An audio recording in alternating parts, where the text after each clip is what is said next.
Welcome to It's Not Just Business Talks with Sonja, where we get down to the real business of how great leaders dug through their own trenches and climbed some epic mountains to get where they are today. Now let's get started with the show.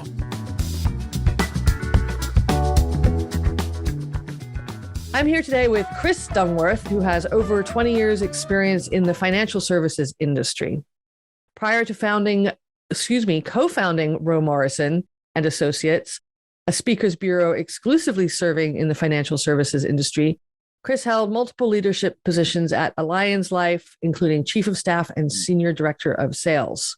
Did I get any of that wrong or did I get it right, Chris? Allianz Life. Other than that, we're more than fine. German company. It's not a problem. So Allianz Life, and the way that I read it immediately was Allianz. Is that an American, but you're saying a German company. Are they based in America, Chris, or? Yeah, they have a Minneapolis base from that standpoint. There is an Alliance Bernstein. Yeah, but I mean, we're fine. If there's a way for me to trip over something, I will. So just so everybody knows, I always try to find, I actually had to make sure that Row Morrison wasn't Ro Morrison, because you know how with those letters, it could be the Ro. Absolutely. So tell me, Chris, now we've known each other a few years. So I know, but just tell me, what is Row Morrison exactly? Who's the kind of person that would contact you, or can you tell us a little bit about that background? So Row Morrison, in its most basic, form, we're a speakers bureau, right? Really exciting. That's really, obviously, as you can imagine, not what makes us unique. Even serving the financial services, I would say, is not what makes us unique. But I think the thing that we're really most proud of is we really partner with our clients, we partner with speakers to really try to deliver a return on investment. Okay. And so we kind of take more of what I'll call a sales approach to partnering with clients and other speakers bureaus. Or as I like to say, I'm not in the business of schlepping speakers, right? Here, client, here's 20 speakers, pick, I don't care. Let's all move on with our lives, right? As much as, how do we build out a process, right? You bring in a speaker. What do you really want to solve, and how do we work backwards from that? So that's really a kind of a little bit of our stake in the ground, if you will. So let's just, for me, who's a dummy, and I've never hired a speaker. Yeah. I have worked with foundations where we have brought in authors, Pulitzer Prize winning authors, and when we say, okay, we'd like to bring in an author. The agents will bring, and we have this budget, so we can't do the $100,000 author. We can do the $20,000 author. What's our opportunity here? Yep. Would you say it's a little bit like that, except for what I heard you say is they say, all right, so what's your goal with this author? What kind of people do you want that author to talk to? What kind of, does it get nitty gritty, right? Absolutely. Right. So, really, when you think about it, right? We actually do work with a number of authors. Oh, great. At all levels, from that 20,000 to that 100,000. Yes. Right. We have access to anybody, right? We have partnerships with much larger speaker bureaus, but you're spot on, right? You want to bring in a speaker. Forget the topic for a moment. Doesn't really matter, right? Mm-hmm. Where do I go? So one of the things that we really pride ourselves on is you call me, you call the speaker, same price. So we have no fee. Right. And that's really important to us as part of kind of our speaker integrity. And that's our business model. Not everybody wants to have that. They add on fees. That's fine. But it becomes, okay, what are we trying to solve? Right. What is it? You bring in the author. So what? Now what? Mm-hmm. There's an expression from somebody that I work with. What is it? What is most important? And if I take it a step further and I say, what is really, and this is something that, we're working on with you guys, right? Mm-hmm. That just really came into fruition the last few weeks. What is my line in the sand as a speaker? Mm-hmm. And it applies to really any event, but there's 5 stages of any event, right? All right. Yeah. Tell me. So we've got your author, right? We've picked the author. Okay. Right. And let's say the event is a month out. Mm-hmm. The first thing, right? How are we going to entice the audience? How are we going to get them excited, right? How do we create anticipation? right? Because we don't want to just bring in a speaker. We want to create an experience. Sure. Yeah, agreed. What are we going to do? Is the speaker, is the speaker, the author, going to do a video, right? What are they willing to do besides just themselves? Everybody's a little bit different, right? As we get a little closer, right? What does that enter phase now look like? What can we send the people that have, that said, hey, we're going to come? What can we give them? Something of value, right? And you can picture this going to a conference. You can picture this again for any event, right? Now, then we have the actual event, the event itself. Right.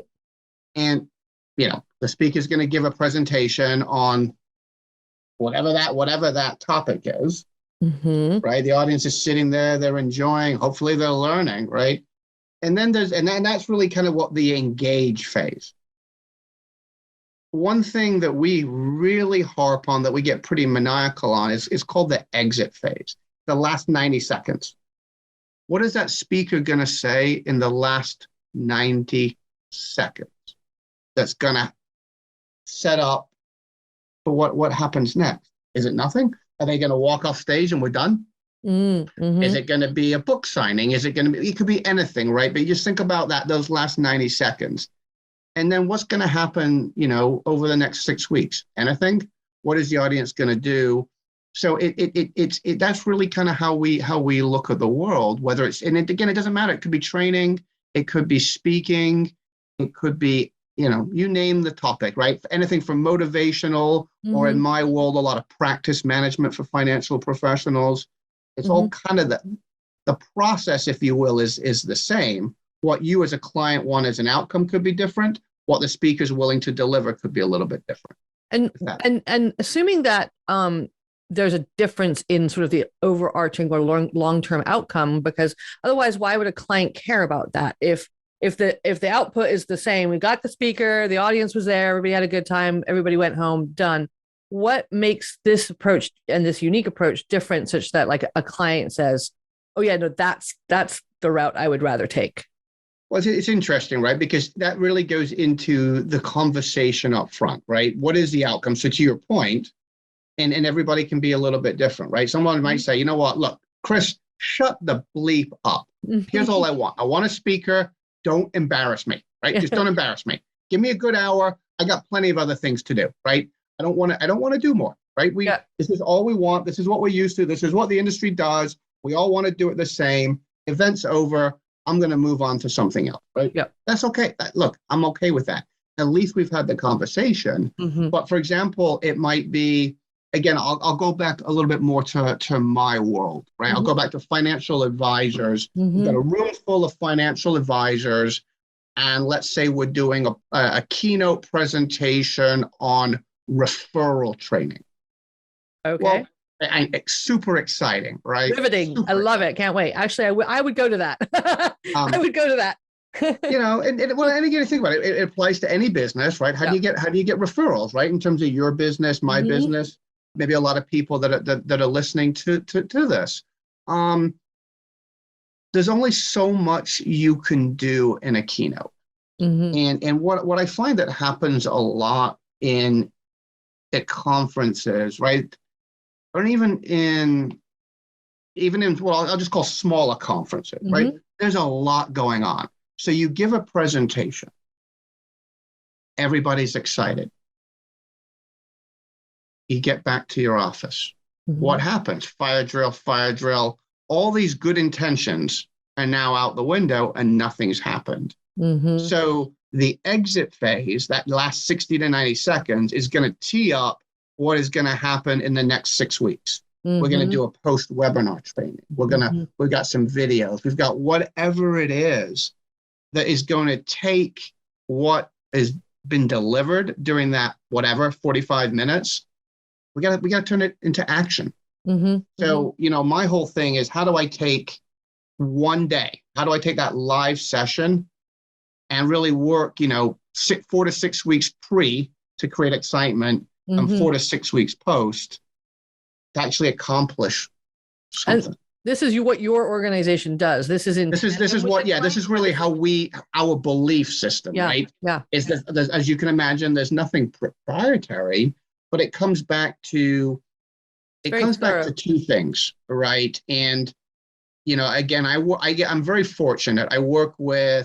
I do get the opportunity to work with the best people in the world at what they do. Mm-hmm. And what if I take a look and say, what have I learned from that, right? Process, right? Not sexy, but it's what gets results. Sure. So if I can take and create a process that's going to drive the right outcome, and then I think the other big thing is, how do you create experiences? How do you create a better experience? Because that's ultimately what we all want, and that's what people are going to remember. So again, if I go back to, let's take your author, right? And we said, okay, the author's going to come in. We're not going to do anything on the front end. The audience may know who the speaker is or the author is, but we haven't sexed it up, right? And then the presentation, okay. How do we turn that, right? How do we say, what would Disney do, right? How would Disney run this, right? What does that experience look like? So the audience leaves and goes, oh my God, that was amazing. Conference was phenomenal. I loved everything about it. And there's a lot more than just that presentation. So kind of process plus experience is really where we want to try to drive to. I have a little note here. A little birdie told me, and I'm curious about what it means, how your 5 phases apply to Valentine's Day of all things. Yes. Is there a story there? Well, again, I was thinking about this, right? So every I don't know when this is going to go out, right? But if you can get this out next week, it would be great, right? We'll make it happen. And I'm gonna talk to the guys here, if that's okay. Yeah. And I'm going to try to talk. All right, gentlemen. I'm going to try to talk to the guys from my wife's perspective. So it's going to get really awkward, right? So let's touch on, right? Every single event has 5 phases, right? It just does, right? It's not so much you can argue with me on it. It doesn't mean you will use them all, right? So let's take actual Valentine's Day, right? I'm loving this already. My husband's the first person that's going to listen to this. Yeah. So in Valentine's Day is what we call the engage phase, right? That's the day, right? So what do guys do? We're always scrambling, right? And Valentine's Day, maybe if you're lucky, I'll cook you dinner. Maybe we'll go out, right? But it's not, hey, dear, we're going out to dinner. Hey, dear, here's some chocolates. Hey, dear, here's some flowers, right? Imagine next week, your husband sends you in the mail a card, right? What's on that card? It's not going to give everything away. We're going to create a little anticipation. Oh my God. Get ready, right? Maybe just say something as simple as get ready is coming, right? Whatever he wants to, again, it's about that experience, right? All I want to do is get you excited. Maybe next week I send you a single rose. You're thinking, what's going on here, right? I mean, and then, right? And now the following week, so now let's say, the 7th, 8th, 9th, whatever, you get a little something else. I want you to wear your nicest dress. Right? What if that happened, right? What is your mindset now? Yeah, I think also there's a ton of anticipation and like a little nervousness and I'm looking forward to it at this point. Right? And what else are you doing, right? You're probably telling your friends, oh my God, I got this. What's going on here, right? And again, think of it this way. He would be getting a lot of brownie points at this point. Exactly, right? What happens when we go on a vacation, right? And this is something that we often make a mistake of, guys do, right? We want to solve everything. But part of the fun of going on vacation, especially, again, we'll use Disney, right? When you know you're going to Disney, what are you talking about for the month prior? I'm going to Disney. I want to do this. I want to do that, right? Yeah. All of these things.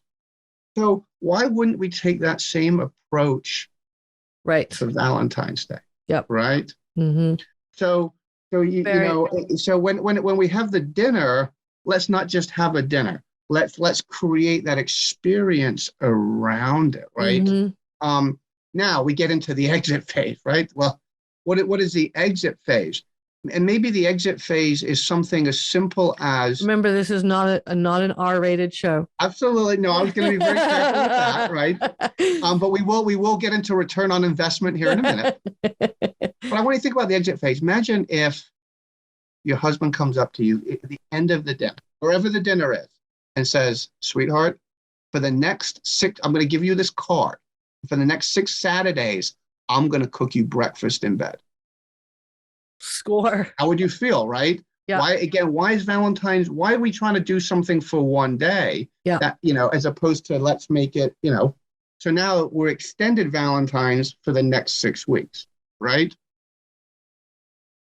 I cannot wait to play this for every one of my friends. And this applies to males or females. I mean, that's the thing. It does. Because I'm thinking about, my husband, his birthday coming up. If he doesn't know what he's getting, if he doesn't know he's getting a new bike or something, right? And you could really work your way into that. Scavenger hunts. You can have the point is have fun. The point you want to be able to do, right? And it's the same thing we try to do with speakers, right? That's maybe a bit more of a serious topic, but you want to have fun with it.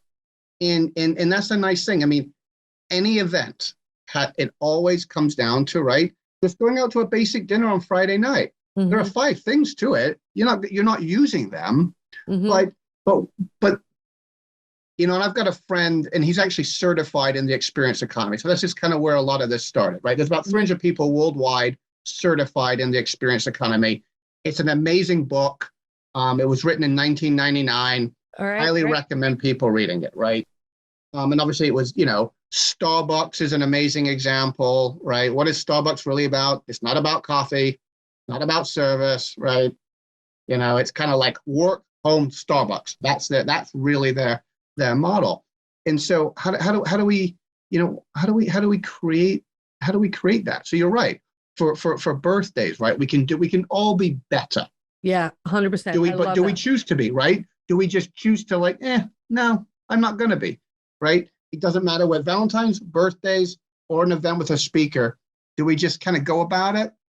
Or do we really try to do something? Make it an experience. Yeah. A really big, that's brilliant, Chris. That can be applied anywhere in life.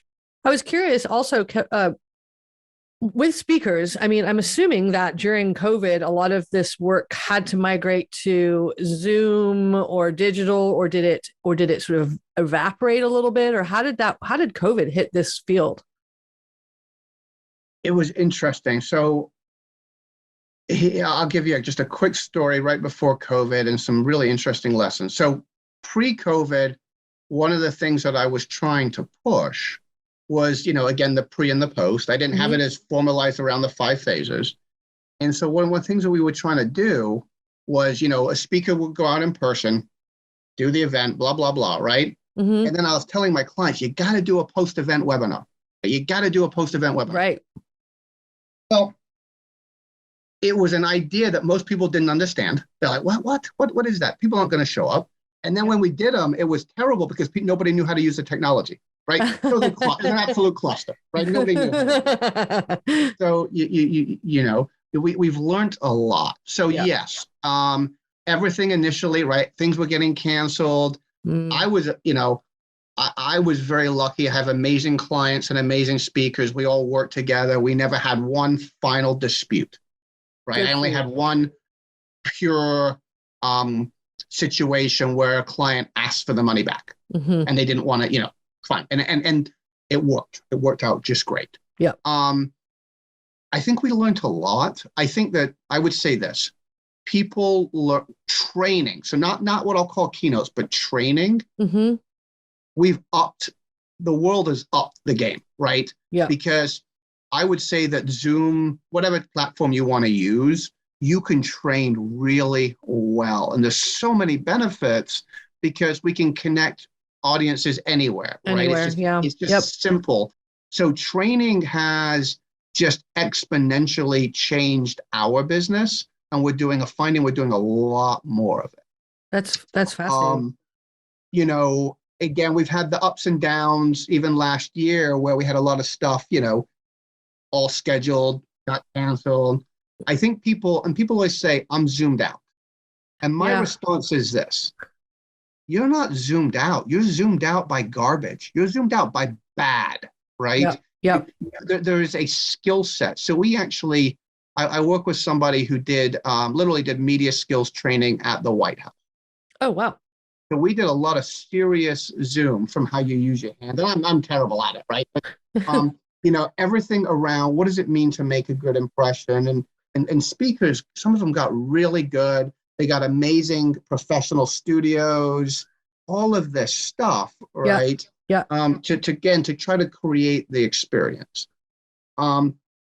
So and then things became more interactive, right? Yeah. And then the other thing that happened that I think was really cool, programs that were 50 minutes became 30. Right. Right? Oh my goodness. You mean TEDx actually knew what they were doing years and years ago when they, said this is how long it's going to be because we know how long people pay attention for. So there's been so much good about it. And I think as we kind of hopefully, come out of it at some point, we're going to be able to blend the two because my thing is I want to do in-person stuff, keynotes, but then I want to do so much post virtual to continue it. And, I think you're primed for it, Chris, because now people have, by hook or by crook, they've had to learn how to use, not naming names, but some of the older generation have actually become quite adept at getting on Zoom or FaceTime because they want to see their grandchildren or whatever. And then the other thing that's kind of happened, and this is really funny, right? I was on a call an hour ago, whenever it was. And we were kind of laughing because the client's like, I'm not used to just doing a phone call, right? So it was just a conference call. Hey, there's no reason to have it on Zoom. Yeah. But now it's kind of like, hey, everything is on Zoom. And I think there's good and bad with that. But it's the world has changed. How does that look for you then? 2022, give me your best prediction of what do you think? And that I'm not just talking about for Row Morrison, but for by the end of 2022, are we out of COVID? Are you having in-person meetings? Let's hear your wildest predictions. If you want to just stick with Row Morrison, that's fine. No, I don't care about the Row Morrison thing, right? I think I'm going to give you a couple of different answers. I'm going to give you an answer on what I think in terms of how conferences have to change, and then we'll talk COVID, right? So even in January, in this particular month, what's been fascinating to me is let's just take two competing companies, right? Exact same products, exact same what have you, right? In this past month, I had one company that made the decision that said, last minute, we are going to cancel in person and go virtual. At another company, literally the same week, make a decision, we're going to continue in person. One of the states was Texas. One of the states was Florida. I can, two states that both have high risk. So I think that each company is going to assess the risk, assess the cost, and what are they trying to accomplish. I say it that way because everybody truly is a little bit different. Yeah. Everybody wants to get back to live, right? Sure. Of course. But, and here's the question, and this kind of feeds into what my true belief is. So, Sonja, you're going to have a conference. Tell me why I should get on a plane. Tell me why I should now get on a plane, which is not as much fun traveling as it used to be. Why should I show up? What are you going to do for me in person that I cannot now get over Zoom? Right? I mean, that's a hard, to me is the question. And again, to me, it comes down to one thing. Give me an experience, right? There are three things that happen at conferences. You learn something new. You network. You have fun. Is there anything else? I don't think. I mean, I think we can make an argument that says I can fit anything under those things. So don't product vomit on me in person. Product vomit on me on Zoom. Right? So conferences. Yeah, you're so right. right? I mean, Look, my leadership coach, the coaches that, sorry, the coach that hangs out with all of the other agencies that I'm a part of that group, decided to have their annual or biannual event, but they took it to the Keys in Florida because they thought, well, if we're going to ask you to get on a plane, we're not going to send you to a conference room. We're going to send you to a beach where you can, and maybe you tag your family along and they are on the beach during the day while you're doing, so yeah, making an event, making it possible for people to do something more than the actual, make it truly worth.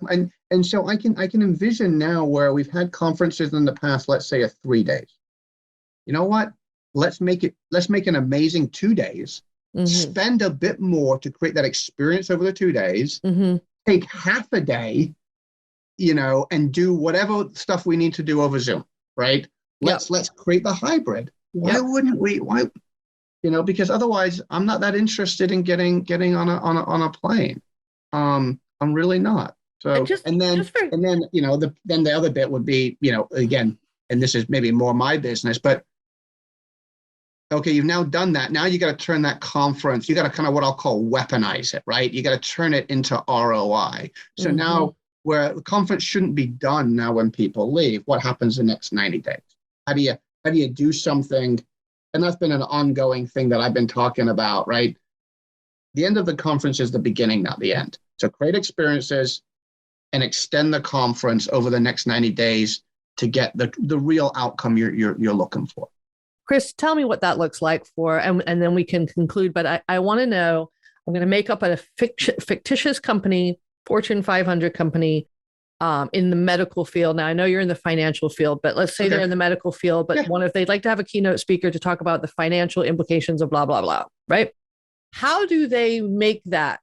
So aside from just, bringing value to all of their key players and key customers by having a speaker, how do they turn that into the next 90 days? Where is it through relationship building? Is it through, you said, networking? What are they doing with that event aside from offering a great speaker to their key players? So let me make sure that I understand your question, because there's a couple of kind of big things there, right? Go for it. So are you asking how a speaker can help, or just the overall conference? Because I think speakers can play different roles, right? Yeah, I think the speaker themselves is what I'm really getting at, because, go ahead. So if you think about very strategically what this big conference looks like, because they all kind of have some of the same stuff, right? Sure. There's an opening keynote speaker that really needs to come in and set the tone. And there are certain speakers that are better at opening, and they've got to be able to work with that senior leadership group to take that message and deliver it. And oftentimes they get to deliver it right in a way that somebody within the company can't necessarily do that. They're going to set the tone for the entire meeting along with the senior leadership, right? But that opening is critical. Got it. So that's kind of anchor number one, if you will. Yep. Right. Then there's always that, let's just call it that evening speaker, right? That's the fun one a little bit, right? It's a little bit, okay, we've had some wine, we've had dinner. Now we're bringing in, what have you, right? And and that's a little bit more inspirational. Sure. Right. And then you've got the third anchor is that closing keynote speaker, right? And that one, again, boy, you better leave the conference on a good note, right? Yeah. You do not need, that person kind of bringing down, right? Yeah. And then in between, you've got what I'll call your practice management, right? And again, practice management in the medical is going to be a little bit different than practice management in financial services or whatever industry, right? You've got 3 anchors, and then you've got a bit more training stuff, right? So the question then becomes, how do you take a speaker, and sometimes it can be the closing. There's different ways to do it, right? But how do you take all of this stuff, this entire, everything that's been learned, and go, okay, over the next 90 days, we're going to implement a program. So I'm a big believer in 90 days. Sure. Right. Great. I've got 3 speakers that I work very closely with that all have their own version of 90-day programs. How do you bolt that on? How do you bring in the speaker to provide, to provide follow-up, to provide materials, to provide training, right? How do you get the leadership to reinforce some of that? So there's a deliberate thought process that has to go into it. And it can be done in a different ways, but you have to incorporate the speakers into it. Into that 90 days.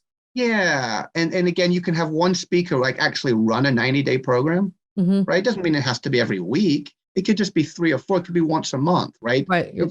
Go back to, if you think about accountability, right? What is the biggest secret to success, right? It's kind of accountability. Right. But accountability should mean ownership. It shouldn't be a negative term. And we actually talk a lot about that, right?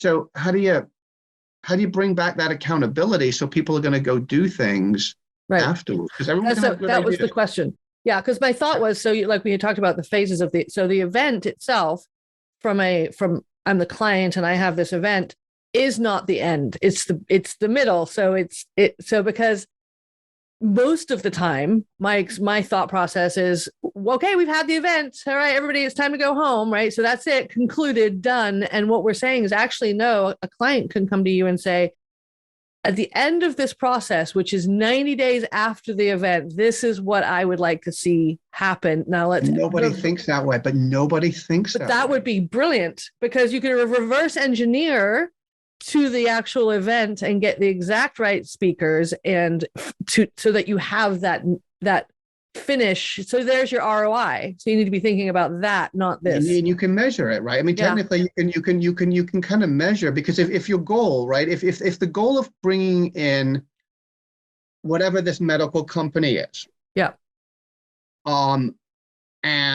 as part of that, let's just say it's a sales conference. They need to get better, right? So we're bringing them in to get better. To learn new ways to, build relationships with whoever their clients, whatever.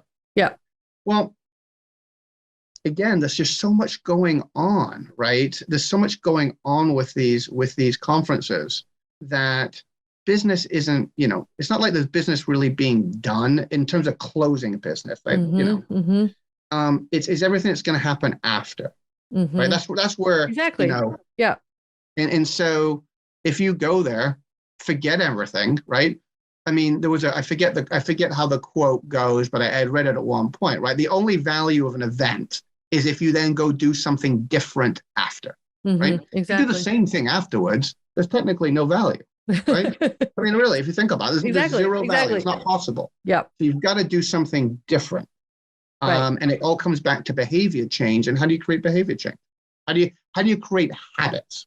So right now, I'm doing so much reading on mindset, and I'm doing so much reading on habits of the most successful people, because that's actually more important than skill set, right? You can teach me all the skill set you want, and that's, I guess I'll go back, and I know we're kind of, I'm rambling a little bit here. No. If you go back to the question that you asked me on COVID. And now, one of the things that I've learned and things I talk about, and it will kind of, right? So I can bring everything down into 5 things. I used to think we had to train to skill set. I used to think that was the most important thing. I want to get you better at whatever skill you do. All right. What COVID has taught me is that's the 5th most important thing. Okay. So number 1, gotta have your health. Right. If you don't have health, does it really matter how much skill you have? Right. Number 2, what's your purpose? Think about your firm and your purpose, right? What is your purpose? If you don't really have the purpose, does it matter the skill set? Not as much, right? And there was a survey done on financial advisors, right? The top financial advisors have serious purpose. It's not money, by the way, right? So then it gets into number 3 is mindset, right? What's your mindset, right? To again, I'm getting trained. Go back to what we talked about earlier on referrals. I'm going to get trained on referrals. My mindset is telling me I ain't interested. Am I going to go do anything with that? Sure. Yeah. And then number 4 is standards, right? And standards is a huge thing for me. And standards is actually something, if you're familiar with Coach Nick Saban at the University of Alabama, right? I am not, but I am now. So, okay. So most of your audience probably will be. Yes. He's probably the best college football coach of all time. 7 national championships. And he is process and standards, right? The standards, right? A standard is the standard, right? But what does standards mean?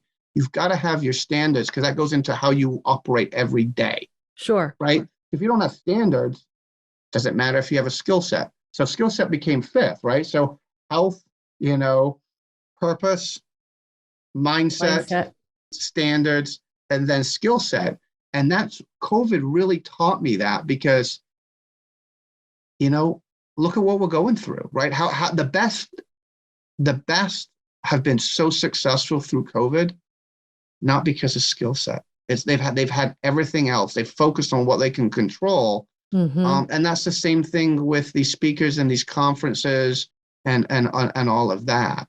Mm-hmm. So I just found that kind of interesting. It's fascinating. And I'm going to actually write that down and process that for a while, because that's kind of a pretty big, a lot of people do think that skill set comes first, but it's absolutely, and anyone that's had COVID, which a lot of us did unfortunately get, even if you were vaccinated or not, like your health, as I'm not an old lady, but I was aware, oh my gosh, when not feeling good, being unhealthy is really the most difficult thing to overcome and still get anything else done, period. Absolutely. So right? Not that we want to end on that note, Chris, what's your last 90 seconds? Because you know what I mean? Like, what's the takeaway for me? I'd rather give it to you. I would say this. I mean, I think that everybody can be better if they're being coached, if they're being trained, and how do we continue to learn, right? So for me, I do a lot of reading right now. So I would just leave with this, because it's not about Ro Morrison Associates. It's just not about me. I would love the audience to take away and really think about experience. Let's bring them back to experiences, and how can they bring that into their daily lives? How can we get better at process, and how do we get better at experience?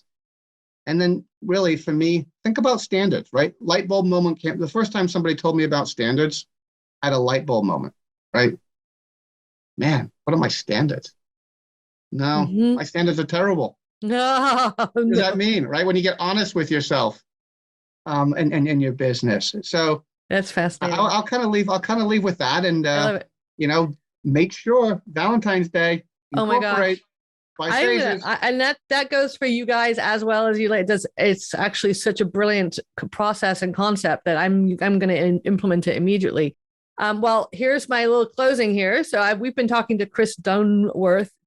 I have a hard time saying, as you can tell, co-founder of Ro Morrison and Associates, LLC. And Chris, where can people learn more about you?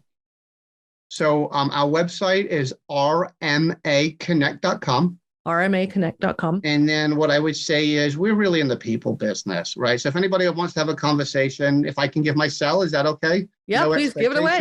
If you don't mind all the people that are going to call you that don't. And you want to call on speakers, trainers, or Valentine's Day advice, it is area code 612-747-6200. And obviously, as you guys can imagine, I better make sure I'm doing something for my wife for Valentine's Day. Otherwise, we're going to need an update. Value. We're going to need an update. Hey, I bet you're on LinkedIn too, though, right, Chris? I am on LinkedIn. So RMA, so Row Morrison Associates Connect.com. And it's been a real pleasure. And as always, we love working with you. We've had the privilege for a few years. And thanks for your time today. Stay warm up there. I will try. I appreciate that. Thanks for listening to It's Not Just Business Talks with Sonja, a real-life podcast to inspire you. We'll see you again next time, and if this is your jam, click subscribe to get future episodes.